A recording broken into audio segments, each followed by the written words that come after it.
اللہم صلی علی سیدنا محمد۔ آج کا سبق سورہ بقرہ کی آیت نمبر 234 سے ہے۔ اعوذ باللہ من الشیطان الرجیم، بسم اللہ الرحمن الرحیم۔ والذین یتوفون منکم ویذرون ازواجا یتربصن بانفسہن اربعۃ اشہر وعشرا۔ والذین، اور وہ لوگ، یتوفون جو وفات پا جائیں، منکم تم میں سے، ویذرون اور چھوڑ جائیں، ازواجن بیویاں، یتربصن وہ روکے رکھیں، بانفسہن اپنے آپ کو، اربعۃ 4 اشہر مہینے، وعشرا اور 10 دن۔ فیضا، پھر جب بلغنا پہنچ جائیں، اجلہن اپنی مدت کو، فلا جناح علیکم کوئی حرج نہیں ہے تم پر، فیما فعلنا اس بارے میں جو وہ کریں، وہ عورتیں کریں، فی انفسہن اپنے نفسوں کے بارے میں، بالمعروف دستور کے مطابق، واللہ بما تعملون خبیر، اللہ تعالیٰ تمہارے اعمال سے باخبر ہیں۔ اور تم میں سے جو لوگ وفات پا جائیں اور بیویاں چھوڑ جائیں، بیویاں اپنے آپ کو 4 مہینے 10 دن روک کر رکھیں، پھر جب اپنی مدت کو پہنچ جائیں تو تم پہ کوئی حرج نہیں ہے اس بارے میں جو کچھ وہ کریں اپنے ذات کے بارے میں دستور کے مطابق، اور اللہ تعالیٰ تمہارے اعمال سے باخبر ہیں۔ ولا جناح علیکم فیما عرضتم به من خطبۃ النساء او اکننتم فی انفسکم علم اللہ انکم تذکرونہن ولکن لا تواعدوہن سرا الا ان تقولوا قولا معروفا ولا تعزموا عقدۃ النکاح حتی یبلغ الکتاب اجلہ واعلموا ان اللہ یعلم ما فی انفسکم فاحذروا واعلموا ان اللہ غفور حلیم۔ ولا جناح کوئی حرج نہیں علیکم تم پر، فیما اس بارے میں کہ عرضتم تم اشارہ کرو بھی اس کے ذریعے، من خطبۃ النساء عورتوں کے پیغام نکاح کا، او اکننتم یہ تم چھپا لو، فی انفسکم اپنے دلوں میں، علم اللہ اللہ جانتے ہیں، انکم بے شک تم تذکرونہن ان عورتوں کا ذکر کرو گے، ولیکن اور لیکن، لا تواعدوہن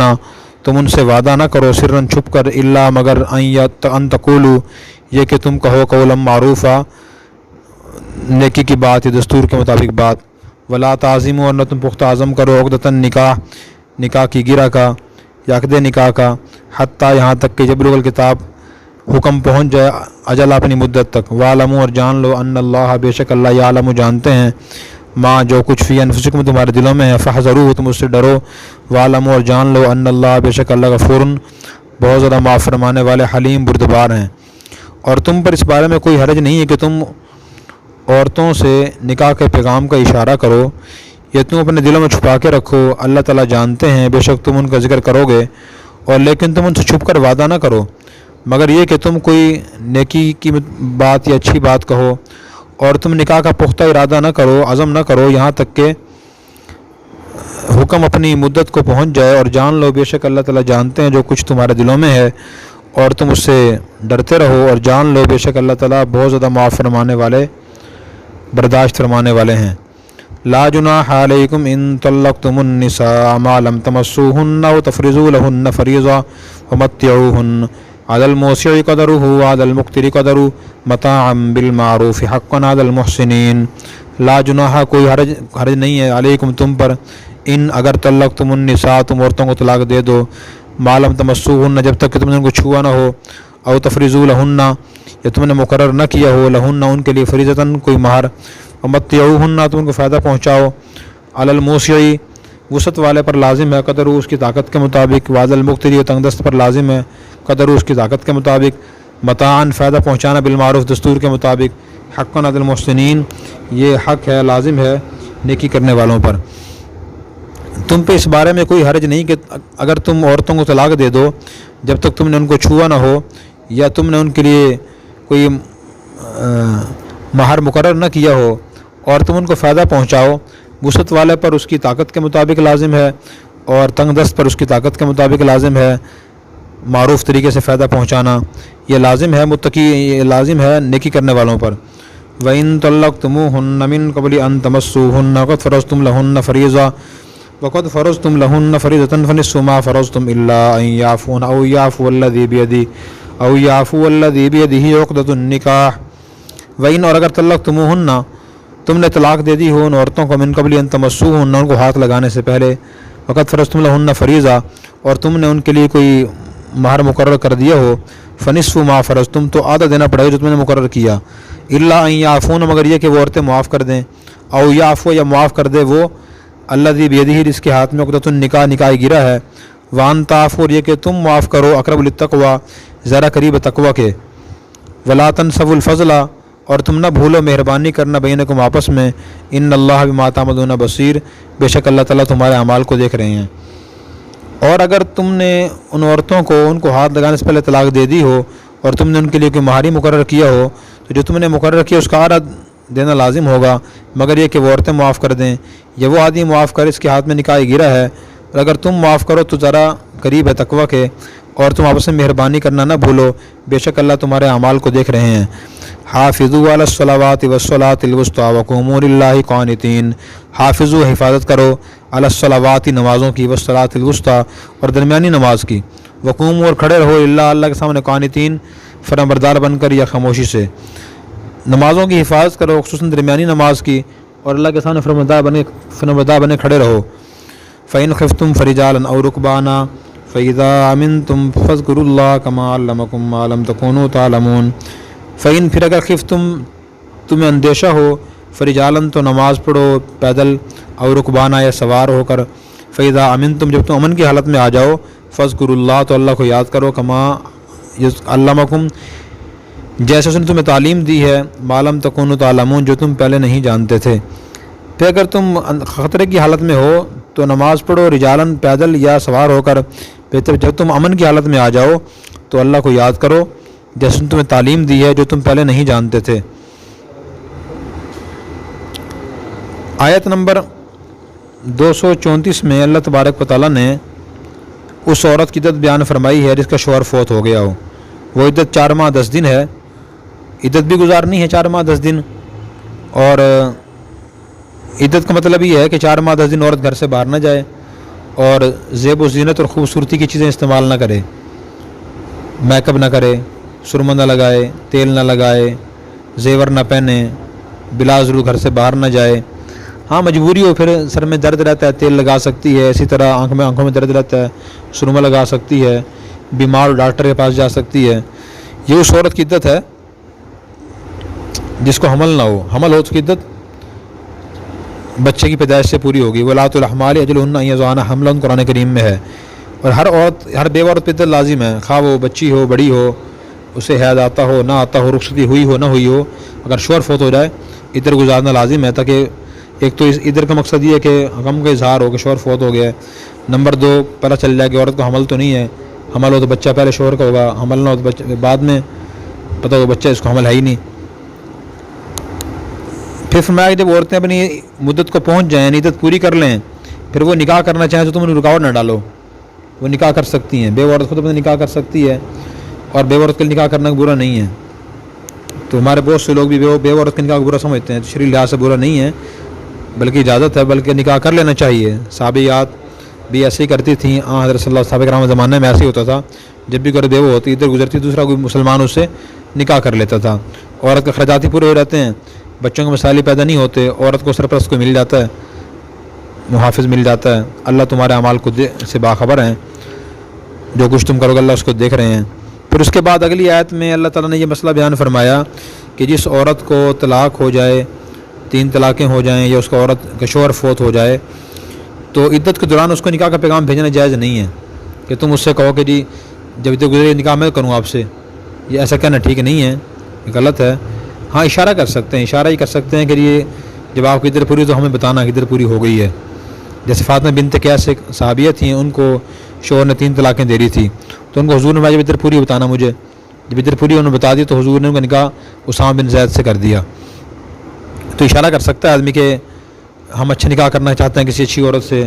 یا آپ تو بہت اچھی عورت تو آپ کو اچھا شوہر مل جائے گا انشاءاللہ، یہ نہیں کہ میں نکاح کروں گا آپ سے، یہ کہنا شرعی لحاظ سے برا ہے۔ اللہ نے فرما دیا کہ مجھے پتہ تھا کہ تم عورتوں کا خیال دل میں لاؤ گے، تو اس لیے اشارہ کرنے کی اجازت دے دی ہے، وعدہ کرانے کی اجازت نہیں دی۔ وعدہ کرانے میں کیا حرج ہے؟ ایک تو اس وجہ سے کہ عورت کو طلاق ہوئی ہے، شوہر فوت ہوا ہے، اس سے غم بھی ہو سکتا ہے کہ دیکھیں میرا شوہر فوت ہوا ہے، میں غم میں اور پریشانی میں مبتلا ہوں، اور یہ نکاح کا پیغام دے رہے ہیں مجھے۔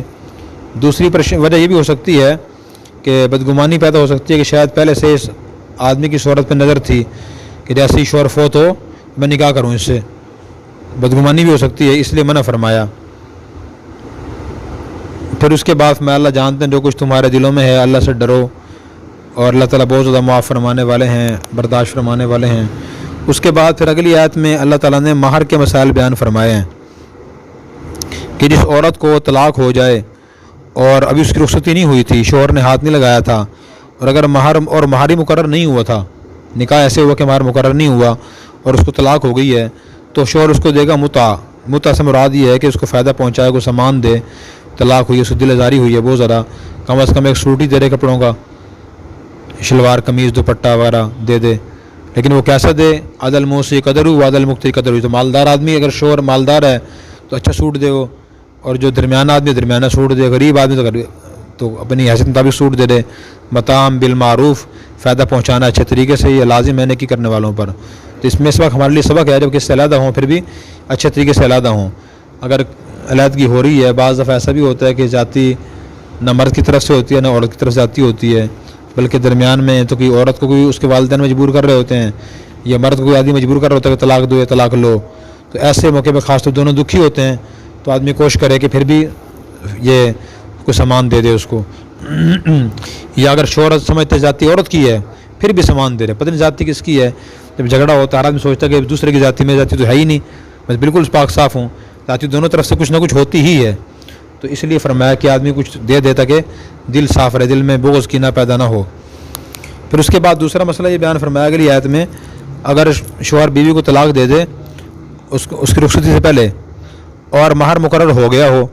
مہر مقرر ہو گیا تھا، تو پھر کتنا دینا پڑے گا؟ پھر طلاق ہو گئی، آدھا مہر دینا پڑے گا،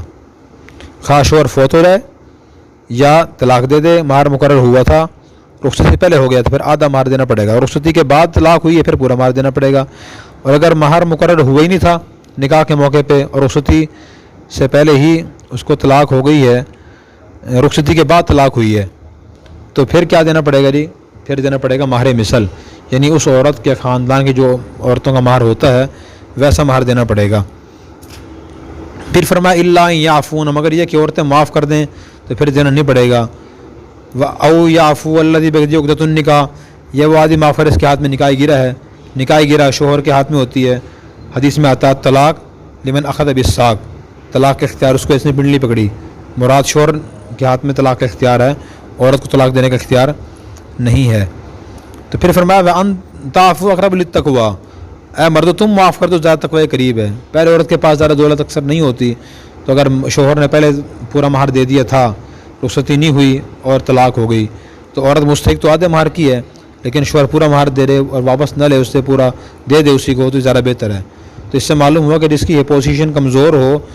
تو اس پہ دوسرے کو زیادہ احسان کرنا چاہیے۔ مثلاً ایک آدمی غریب ہے، آپ کا بھائی ہے، رشتہ دار ہے، دوست ہے، آپ اس معاملہ کرنا چاہتے ہیں، تو ایک تو یہ کہ وہ آپ پہ احسان کرے، وہ غریب ہے، دوسرا یہ کہ آپ احسان کرو جو آپ مالدار ہو۔ اگر آپ ذرا خوشحال مالدار ہو تو آپ کو ذرا اس پہ احسان کرنا چاہیے کہ آپ کے پاس تو فراوانی ہے، اس کے پاس تنگی ہے، تو آپ کو ذرا احسان کرنا چاہیے۔ اور صاحب علم کو بھی یہ ایسا مزاج اپنانا چاہیے، اگر آپ عالم ہیں نا، حافظ ہیں، قاری ہیں، عالم ہیں، دیندار شخص ہیں، کسی وجہ سے اللہ نے بڑائی دی ہے آپ کو، اور آپ کس سے معاملہ کر رہے ہیں تو بالکل پورا نہ تول لیں کہ آپ کہیں نہیں میں تو پوری ہر چیز پوری لوں گا، میں تو اس اندر نرمی کریں، اپنی کچھ چیز چھوڑ دیں، اپنا حق چھوڑ دیں، ذرا دے دیں اس کو، ایسے کرنا چاہیے۔ سمجھ آ رہی ہے؟ یہ بڑی اہم بات، اکثر لوگ خیال نہیں کرتے، کہتے ہیں نہیں میرا حق میں تو پورا لوں گا، ادھر روپیہ بھی نہ جائے، اپنے حق کے لیے بندہ لڑ جائے تو لڑتے ہوئے مر جائے شہید ہوتا ہے۔ یہ کن لوگوں میں باتیں ہوتی ہیں؟ بیوقوف لوگ باتیں کرتے ہیں۔ تو آدمی اچھا سلوک کرے۔ اللہ تعالیٰ یہ فرما رہا ہے وَلَا تَنْسَوُا الْفَضْلَ بَيْنَكُمْ، آپس میں مہربانی کرنا نہ بھولو۔ آپ ہوٹل پہ گئے، سالن لیا، چائے لی، کھانا لیا، دکاندار سے کوئی چیز لی ہے، آپ کے ذہن میں تو چیز یہ 20 روپے کی، وہ کہہ رہے ہیں 30 کی ہے جی، آپ اس سے بحث نہ کرو، آپ 30 دے دو اس کو۔ آپ کو نہیں میں تو کل بھی لی تھی، پرسوں بھی لی، ترسوں بھی لی ہے، میں دکان سے پوچھ کے آتا ہوں جی، آپ تو غلط بیان نہیں کر رہے ہو، حرام منافع کما رہے ہو، یہ باتیں صحیح نہیں۔ خاص طور معزز بندے کے لیے یہ باتیں صحیح نہیں کہ وہ 10 روپے کے پیچھے 50 روپے کی وجہ سے لوگوں سے لڑتا رہے، بحث کرے، ان سے جھگڑا کرے، بد اخلاقی سے پیش آئے۔ آپس میں مہربانی کرنا نہ بھول، لا تنسوا الفضل بینکم، مہربانی کرو، بے شک اللہ تمہارے اعمال کو دیکھ رہے ہیں، اللہ ویسے ہی بدلہ دیں گے۔ پھر اس کے بعد اگلی آیت نے فرمایا کہ تم تمام نمازوں کی حفاظت کرو، خاص طور پہ جو درمیانی نماز اس کی حفاظت کرو، درمیانی نماز سے کون سی نماز مراد ہے؟ اس میں اقوال مختلف مفسرین کے، لیکن اکثر علماء کا قول یہی ہے کہ اس مراد عصر کی نماز ہے، وہ درمیانی نماز ہے۔ اس کی حفاظت کا حکم اس لیے دیا کہ اس وقت اکثر لوگ کاروبار سمیٹ رہے ہوتے ہیں، بعض لوگوں کا کام بڑھ بھی جاتا ہے، اس وقت کام شروع ہوتے ہی شام کو ہے، اس لیے فرمایا اسی خاص طور پہ حفاظت کرو، اللہ کے سامنے کھڑے ہو جاؤ قانتین، خاموشی سے اور فرما برداری سے۔ تو جب یہ آیت نازل ہوئی قوم اللہ قانتین، اس سے پہلے صحابہ کرام نماز میں بات کر لیا کرتے تھے، بات کی اجازت تھی، جماعت کھڑی ہوتی ایک صحابی آتے کون سی رکعت بتا رہے تھے، تیسری رکعت چل رہی ہے، اس کی اجازت تھی۔ ایک صحابی آئے حضرت عبداللہ مسعود رضی اللہ عنہ، نبی پاک صلی اللہ علیہ وسلم نماز پڑھ رہے تھے، تو پہلے وہ آتے تھے آپ سے بات کرتے رہے، آپ سلام جواب دیجیے کرتے رہے، بات کا جواب دیجیے کرتے تھے۔ تو اس دفعہ آ کے انہوں نے سلام کیا تو آپ نے سلام کو جواب ہی نہیں دیا، آپ نماز پڑھتے رہے، چونکہ آیت نازل ہو گئی تھی تو وہ صحابی پریشان ہوئے کہ پتہ نہیں حضور مجھ سے ناراض ہو گئے، کیوں ناراض ہوئے ہوں گے، شاید فلاں بات ہوئی، شاید اس سے ناراض ہو گئے ہوں گے، شاید فلاں کام اس سے ناراض ہو گئے ہوں گے، تو بیٹھے رہے وہ۔ لیکن جب آپ نے سلام پھیرا تو پھر انہوں نے پوچھا یا رسول اللہ السلام کو جواب کوئی غلطی ہوگی مجھ سے؟ آپ نے فرمایا کہ نہیں بھائی، پہلے دوران نماز بات کی کرنے کی اجازت تھی، اب اللہ تعالیٰ نے منع فرما دیا ہے، ٹھیک ہے، اب اجازت نہیں ہے۔ پھر اس کے بعد فرمایا اگر تم جنگ کی حالت میں ہو، سواری پہ سوار ہو، پھر بھی نماز پڑھ لیا کرو اسی طرح، اگر اتر کر نماز پڑھنے کا موقع نہ ہو، پیدل چل رہے ہو، دشمن سامنے کھڑا ہے، اسلحہ ہتھیار لے، خطرہ ہے کہ حملہ کر دے گا، اگر میں نماز پڑھنے لگوں تو منہ پھیر کے، تو پھر کھڑے کھڑے اشارے سے پڑھ لو۔ پھر جب تم امن کی حالت میں آ جاؤ تو پھر تم صحیح طریقے سے نماز ادا کیا کرو، اللہ عمل کرنے کی توفیق عطا فرمائے۔ اور اگر آپ نے ابھی تک ہمارا چینل سبسکرائب نہیں کیا تو فوراً سبسکرائب کیجئے، ساتھ ہی بیل آئیکن پر کلک کریں تاکہ مزید آنے والی ویڈیو ہے وہ آپ کو وقت پر ملتی رہیں۔